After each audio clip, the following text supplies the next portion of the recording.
Hello friend, हाय। आजकल आपने cyber के अकॉर्डिंग बहुत सारे क्राइम सुने होंगे कि साइबर के अकॉर्डिंग कोई भी अगर ट्रांजैक्शन होता है और कोई भी बंदा 1930 पे फ़ोन करता है तो इमीडिएट उसका अकाउंट फ्रीज हो जाता है, लीन हो जाता है। पुलिस वाला विदाउट इन्वेस्टिगेशन इमीडिएट उसको कर लेता है। नहीं और लीन होने के बाद, फ्रीज होने के बाद बैंक वाले भी उस बंदे को इन्फॉर्मेशन नहीं देते हैं कि भाई तुम्हारा अकाउंट फ्रीज हो गया है या हमारे पास में ये मेल आया है या लीन हो गया है। जब आपको ये चीज नॉलेज में आएगी, जब आप उस बैंक में जाएंगे, तभी भी बैंक वाला आनाकानी करेगा, ऊपर नीचे करेगा, 3-4 दिन खराब करेगा। उसके बाद में आपको इन्फॉर्मेशन देगा कि भाई ऐसा ऐसा so and so police station से हमारे पास मेल आया है और ये मेल आईडी नंबर है, ये फोन नंबर है, इस कारण से हमने आपका ये अकाउंट को फ्रीज किया गया है। फ्रीज करने के बाद में आप उस पुलिस वाले को इन्फॉर्मेशन करेंगे, फोन करेंगे, कॉल करेंगे, अरे सर हमारा अकाउंट क्या हो गया, ये हो गया, वो हो गया। फिर वो पुलिस वाला बोलेगा हाँ आप आइए, हमको स्टेटमेंट दीजिए, वो दीजिए, ये दीजिए। फिर इमीडिएट आपको वो 41 का नोटिस इशू कर देगा।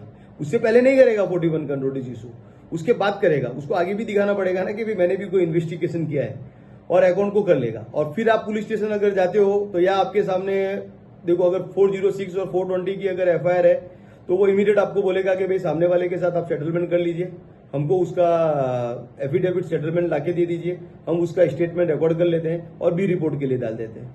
50% पुलिस वाले तो बी रिपोर्ट के लिए कन्विंस हो जाते हैं, 50% कन्विंस होते ही नहीं है। फिर वो बोलेंगे आप कोर्ट में जाइए, कोर्ट में जाके पहले आप एंटीसिपेटरी बेल लीजिए, एंटीसिपेटरी बेल के बाद में डी फ्रीज का परमिशन लीजिए, और डी फ्रीज का परमिशन के बाद में फिर हम आगे प्रोसीडिंग जो भी है वो करेंगे।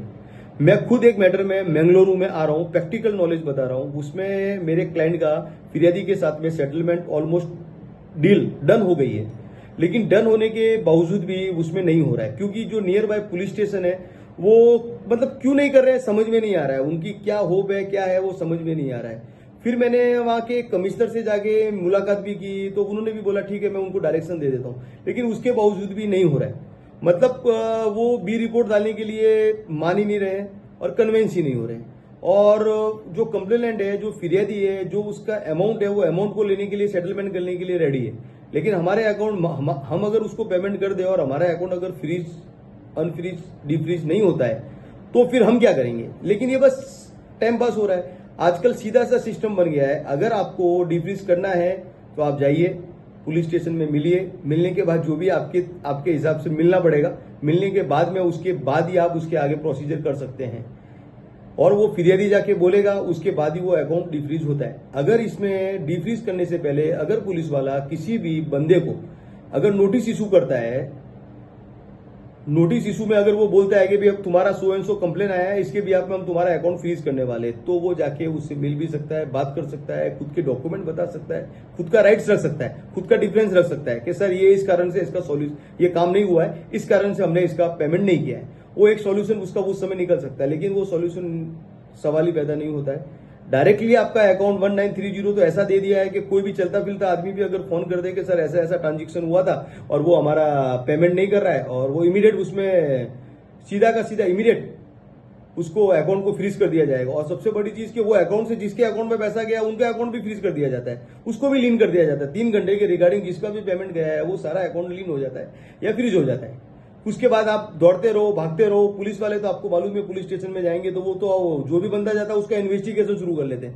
भाई तूने, तेरे को किस चीज का पैसा दिया, क्या नहीं दिया। अरे जिसने क्राइम किया है, आपने उसका अकाउंट फ्रीज किया है तो ठीक है, वो समझ में आता है, लेकिन अदर पर्सन का भी आप फ्रीज कर लेते हैं, कोई सेंसलेस है। मतलब कोई आजकल ये देखा जाए तो 193 गवर्नमेंट ने जो अथॉरिटीज दी है बहुत गलत दी है। उससे पहले बराबर था कि भाई पुलिस वाला पहले समझ पत्र भेजता था, समझ पत्र में बंदा पुलिस स्टेशन जाता था, स्टेटमेंट रिकॉर्ड करता था और उनको हो सकता था तो उसी समय वो कॉम्प्रोमाइज कर लेता था।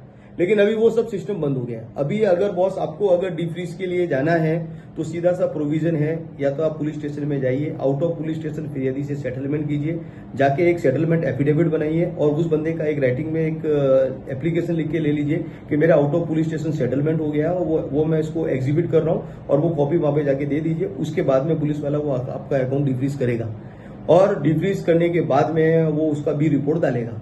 और अगर ये प्रोविजन में अगर पुलिस वाला रेडी नहीं होता है तो आपको कोर्ट में एंटीसिपेटरी बेल में जाना पड़ेगा। अग्रिम जमानत में आप जाइए, आपका अग्रिम जमानत करवाइए, कोर्ट में बोलिए कि भाई हमारा हिसाब किताब पूरा हो गया है। जो एफिडेविट आपने पुलिस स्टेशन में देने वाले थे वही एफिडेविट आपको एंटीसिपेटरी बेल में लगाना पड़ेगा। और वो एफिडेविट देने के बाद में, एंटीसिपेटरी बेल अलाउड होने के बाद में, आपको पर्टिकुलर मजिस्ट्रेट कोर्ट में, जो नियर बाय उस पुलिस स्टेशन का जो मजिस्ट्रेट कोर्ट है, वहां पे डीफ्रीज के लिए एक एप्लीकेशन फाइल करना पड़ेगा। पुलिस कोर्ट पुलिस की रिपोर्ट मंगाएगा और वो रिपोर्ट में वो एंटीसिपेटरी बेल का ऑर्डर वो लगाएंगे। उसमें अगर आप बताएंगे कि भाई हमने ऑलरेडी इसको पेमेंट कर लिया और हमारा सेटलमेंट हो गया है, तो कोर्ट उसको डायरेक्शन देगा कि भाई अकाउंट को आप डिफ्रीज कर लीजिए। अदरवाइज कोई प्रोविजन नहीं है। फिलहाल तो अभी यही चल रहा है। अभी गवर्नमेंट अगर इसमें कोई चेंजिंग लाएगी तो है, अदरवाइज तो यही चल रहा है।